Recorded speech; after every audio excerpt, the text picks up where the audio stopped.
Easy now. Easy. Nah, man, I'm riled up today. I know how emotional you Crazy are. today. Okay.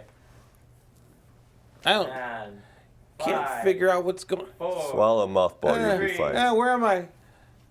Hey, it's Del Weston. Welcome to the show. You thought we were gone, but we came back. You know what we're like? We're like roaches in New York.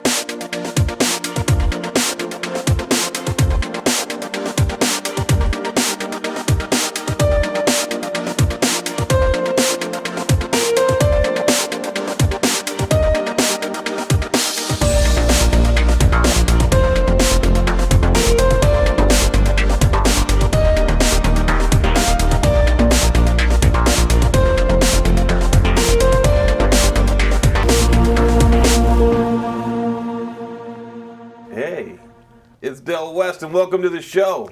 You thought we were gone, but we came back. You know what we're like? We're like roaches in New York. Big, aggressive, and unrelenting. And today, I've got a guest who's nothing like that. He's a sensitive type. Talented and sensitive. He's got a great name, too. It's Declan Michael Laird. What a name. Thank you. What a I name. wouldn't. The sensitive thing, maybe not Oh, as don't. accurate. Oh, the sensitive thing? Maybe not, my friend. What are you doing over there? Say hi to your right, my left. It's the great Mark Giordino. Okay. Do you know how many roaches there are in New York City? You mean in the Puerto Rican district? No, I'm talking about they didn't give it. Discriminate? Yeah. Because I heard that like during the Puerto Rican Day Parade, there's more roaches visible in New York than any other day, because they leave Because all they're the marching. houses. Yeah, they're marching. They're marching. Yeah. How many roaches are There in New was York? a statistic. It was quite a while. There was over 13 million. Wow. That's not bad. No, it wasn't. This is. They're very plentiful. Most of them extremely healthy. Well, here's the funny thing about roaches. I see people frying them and eating them. And the funny thing is, and hey, by the way, audience, Where? all over the world. I'm not being disgusting here, but I've seen chocolate-covered roaches at trade shows here in the States. And I've also seen deep-fried roaches. And then in the Amazon area, they're eaten as a delicacy because there's so much protein and carbs in a roach. Yeah. So, Yeah. How do you like them served? Do you have a particular I'll style? tell you know like? what? I've got a little bit of a mean streak. Roaches, to me, should be served with just a tiny pat of butter on their backs. And as they run, you take your chopsticks and you stab at them. Yeah. You know, just one at a time. So they look like they're carrying a backpack when Looks they like have they that got a little backpack and they're butter trying on to their get back. through A Guatemala. little bit of garlic. A little bit of garlic. No garlic, because No? now, see, this is the thing about garlic and roaches. Then it becomes ostentatious. Oh. I don't okay. want that. Okay. I want my roach in Subtle. pain. I want him suffering, and I want him afraid. Let's talk to. I want to Declan. talk about eating. You had me I know, excited. yeah, We've but done New we've York. moved We've on. done China. We haven't done New York because you have not been to New York, No, but you we world spoke about traveler. cockroaches. And yeah. where are you from originally? I'm from Glasgow, Scotland. And tell me about Glasgow, Scotland. I understand that Scotland and Ireland are having a rebirth of culture, of technology, of business. Is that true? That is true. There's a lot going on in the film industry in Scotland right now. There's the Stars show Outlander, which is filming there right now, and also I think they're doing the prequel to Trainspotting next year as well. That's not a film I really enjoyed. No? Ewan McGregor's one of his first efforts, Vinnie Jones, a cast of really great young English talent. Yeah. But the problem for me was the subject matter. I found it to be so disgusting. I understand drugs. I understand drug culture. I understand the concept and idea of being high and constantly on search for the high. I don't like the message. Yeah. It bothers me. So Trainspotting, which I've seen a couple of times, and by the way, I'm no big fan of Ewan McGregor. He's an everyman, but he's not outstanding. Yeah. You know what I mean? Bruce Willis, outstanding. Samuel L. Jackson, outstanding. Denzel Washington, outstanding. Al Pacino, outstanding.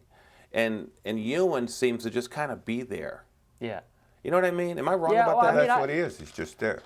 But that doesn't qualify. I like him personally. By the but way, did you see him in Big Fish No, I didn't. with Albert I Finney? didn't, no. You see him in Big Fish with Albert Finney?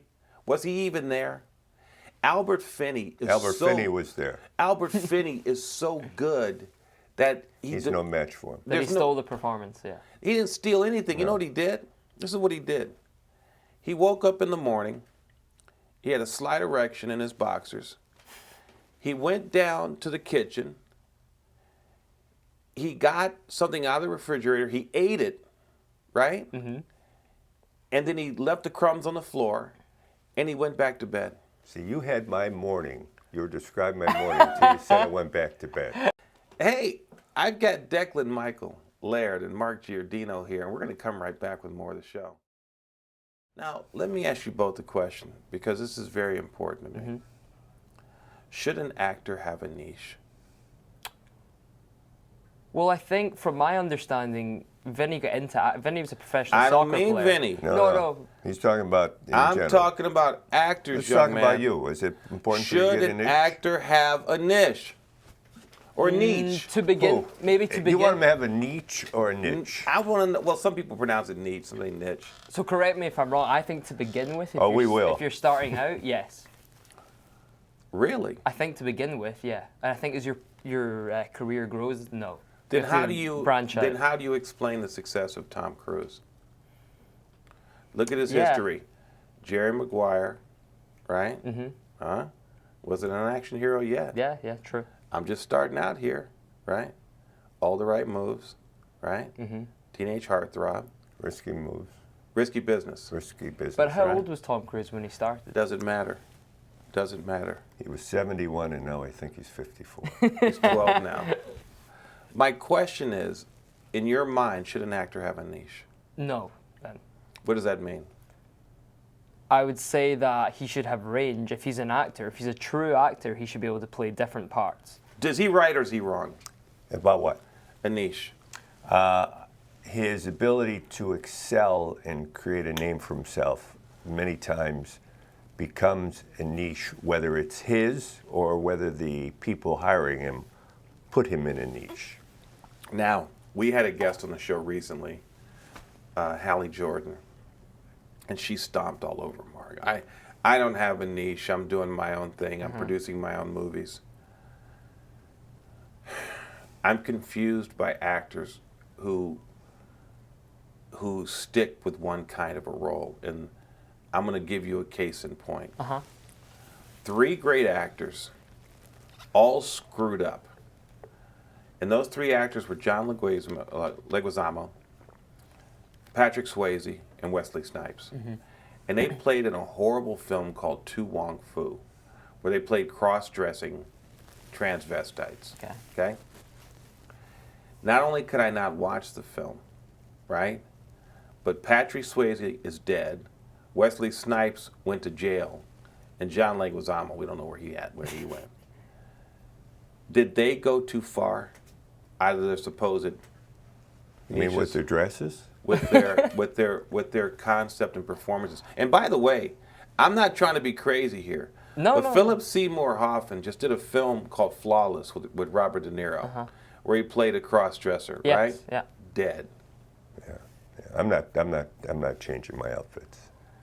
Well, you can't. You look good. No, tonight. because it's too dangerous. I mean, you have proof. Think You've got about it. statistics. I'm just saying. Yeah, think yeah, about. yeah. I'm not making this up. No, I know. And think about the great actors who've portrayed the Superman character. Yeah. I'm sorry, but if you look at Christopher Reeve, he did a film called Street Smart Yeah. with a great actor, an incredible actor named Morgan Freeman. One of the most incredible performances on film. If you watch Freeman's performance, what happened to Christopher Reeve, who played Superman? The same thing that happened to the first Superman, and it keeps on going on down the line. Where's Brandon Roush? You can't find the guy.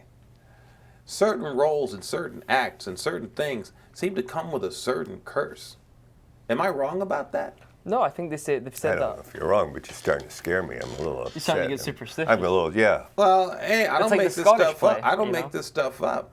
You know, on weekends, I like to try other outfits out. You know And what I mean? by the way- and now since you've said this, there's just no way I'm going to do it. By the way, Now, if I ever got offered Superman, Yeah. by the way, the great, Take a the big life great, insurance the out. great Kevin Bacon, who played a child molester in a film, ends up losing all his money to Bernie Madoff. I think what I'm getting at, and I'm out on a limb here, but do you think that the roles that people play affect them in their daily life and the decisions they make? Are there roles that people immerse themselves in so tightly, affecting them in their personal lives? I want to ask you that. Think about it during the break. When we come back, you can tell me what a joke I am, but I got names to back stuff up. We'll be right back. We're talking about tragedy, the other side of comedy. Am I wrong?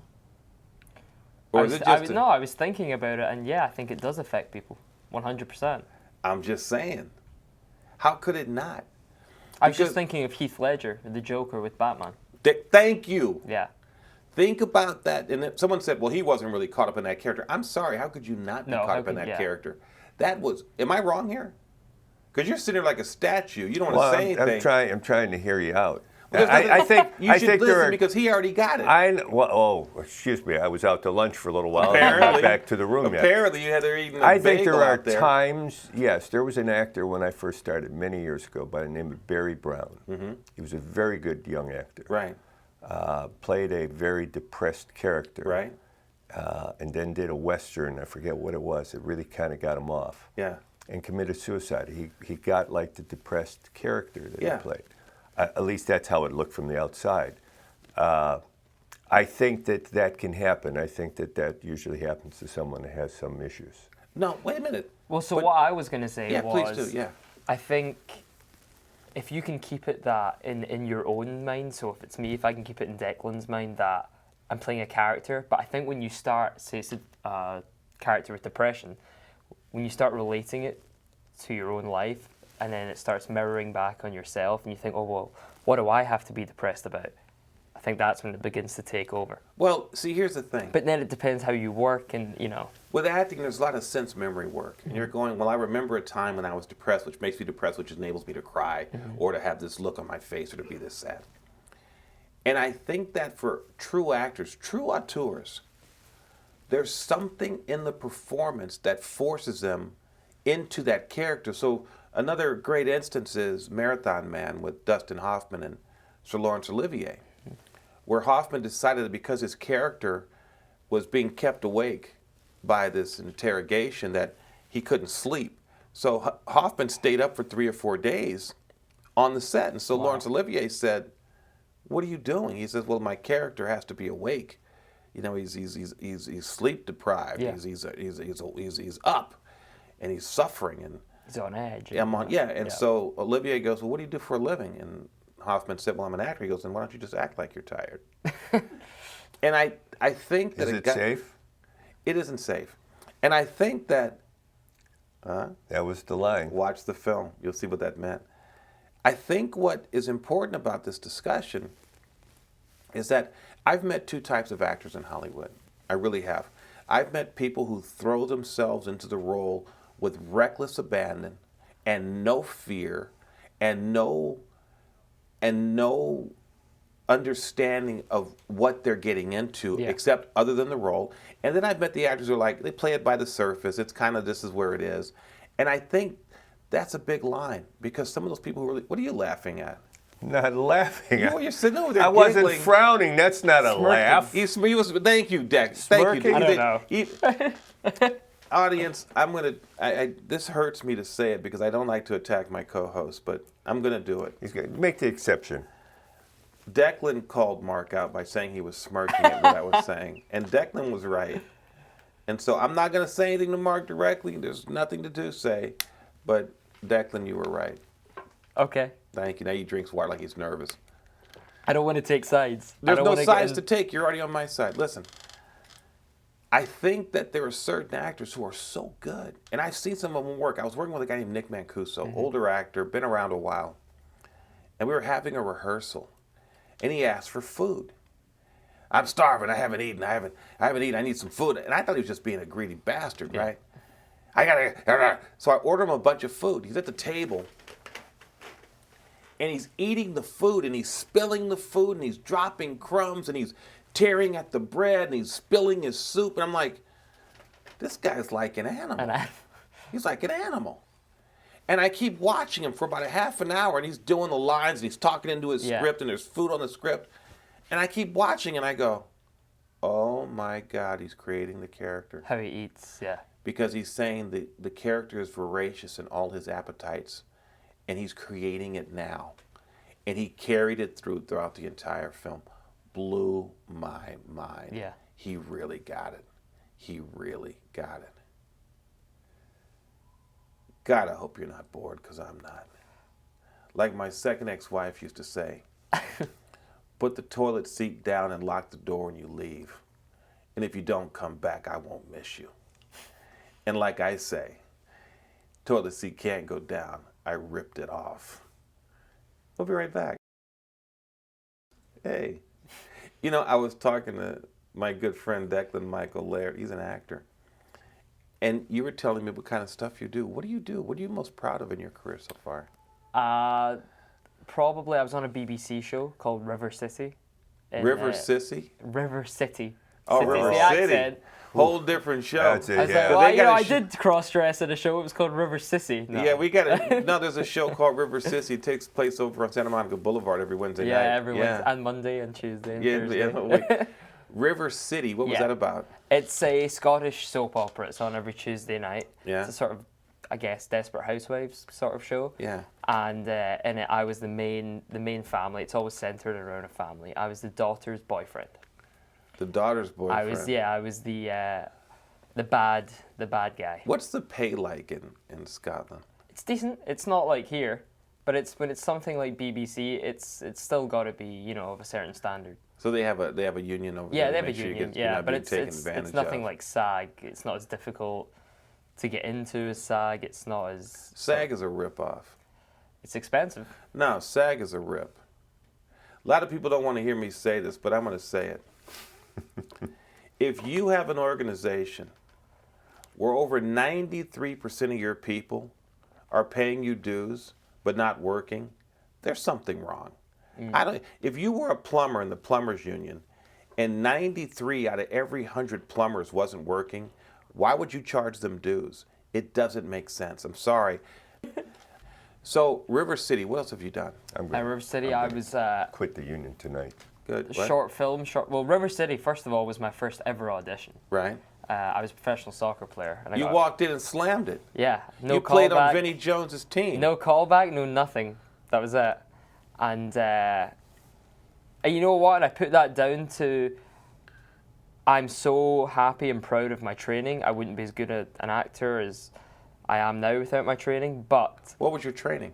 I've studied 2 years at Adler now, since moving Wait to a the minute, States. hold on. But you got River City before you were with Adler. Yeah. So that's the character I was playing was just this I don't care, I'm gonna do whatever I want sort of thing, and that's sort of Wait, how I stop. went into No, stop. I got it. How do you do time in soccer? What's the move for time in soccer? Time. You say What time. do you mean? How do you take a time out in Half soccer? time. No. If someone gets injured, There's no time. listen. Some guy gets tripped and he pulls a phony The flock. clock keeps running. The clock and then clock they add keeps it on at running. the end. running. Okay, Yeah. well, there's one problem with soccer. I had Okay, to let me- explain that to my American friend the other Yeah, day well, with listen. the World Cup. Don't get too crazy here, but here's my point. Yeah. Timeout. Yeah. Timeout. You're telling me that with no training whatsoever, you walked right onto a BBC production and get a job as one of the main characters on a show called River City with no training whatsoever. I never acted a day in And my life. now you come here, young man, and say you got a scholarship to the Stella Adler, and now you're a much better actor. And he can't get a job. I just finished a pilot for Amazon. Yeah. What's Amazon? Amazon Studios. Oh, they're doing new Yeah, new they're shows. on their own content. Yeah. You did a pilot. Yeah. I've done 2 pilots. You think you're gonna one of them will get picked up? No. I think this one will. Really? The one last year didn't. That was for CBS. It didn't go. CBS. Who knows? But who knows? I mean, I go, I film it, and then I wash my hands of it. And if I hear, I hear. If I don't, When we come back, I want to talk to you about soccer because you got nice legs, Okay. Thank you. and you look absolutely great today. Thank you. The talking- shoes. It's all the shoes. I'm talking to Mark. Don't get crazy. You're watching the show. We'll be right back.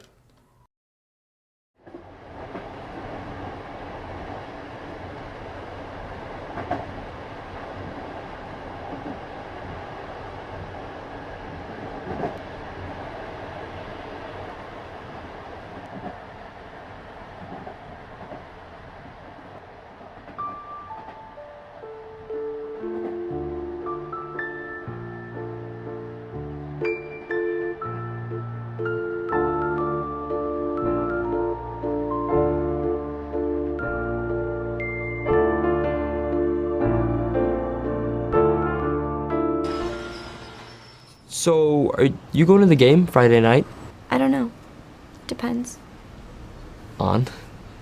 My mom. You know. Yeah. Understand. How are you with your mom and all that? I'm pretty good. Really? Not that good.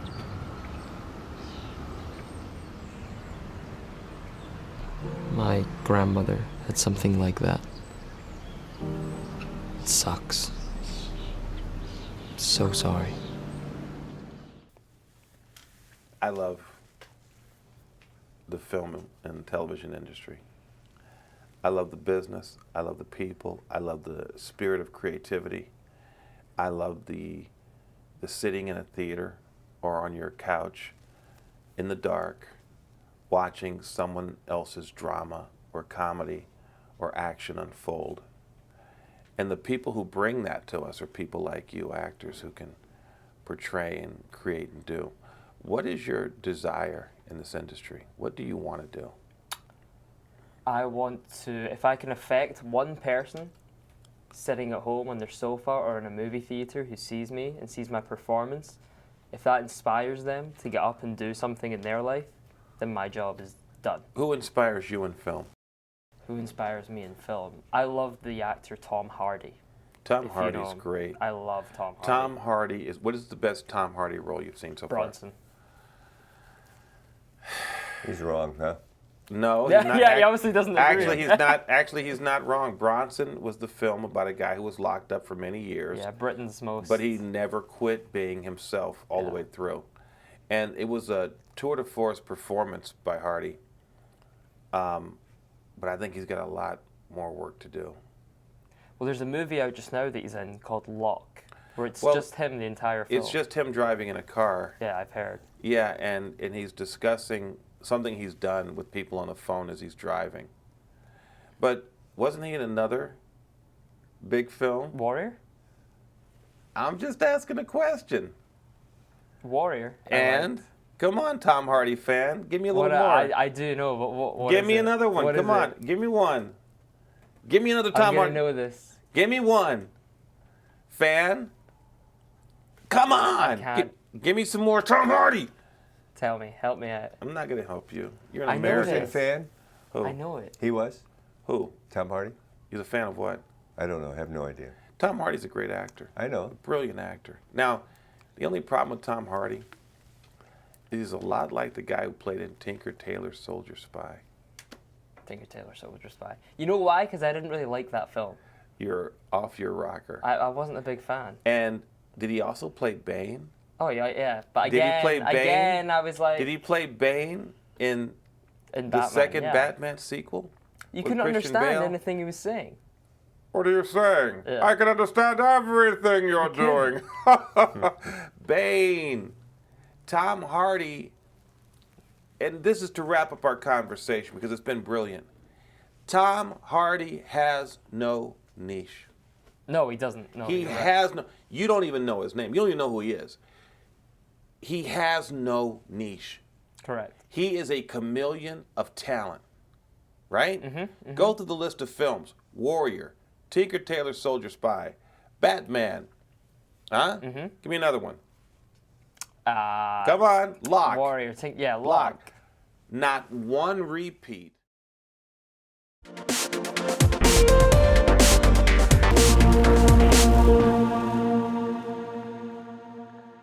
I've got two people here today who possess all those skills and more. I've got Chudy Tu and Oscar Torre. Look at you two. Welcome to the show, kids. Thanks so Welcome much, to the Joe. show. Our pleasure. Thank you. Our pleasure. Don't kid yourself. It's early. It may not be to your pleasure. It just may not be. Drum roll. You have a brand new project out called Pretty Rosebud, and I want to talk about that film, but also your careers during the show because it's a very different film, different kind of film. Mm-hmm. And the reason I say that is I've had a lot of affairs with married women, a lot. Oh my God, amazing! But We made this film for you. but I've never heard of one of the women using hand sanitizer like you did. You've been watching the show. For more information on Declan, Michael, Laird, where do we go? Probably the best place is my Twitter, which is at DMLActor. At DML Actor. Yeah. I love that. Mark, we get you at BehindTheGateMovie.com. You can get me there, certainly. And you get me at DelWestonOnFilm.com, DelWestonOnFilm.com, or AOFFest.com. Thank you for watching. We appreciate your viewership. And to the little girl in the negligee, smiling right now. Go to bed. I'll be home in a minute. So stupid. Would you get some shots of these two together, please, Susan? Come on, monkey. That's how we roll.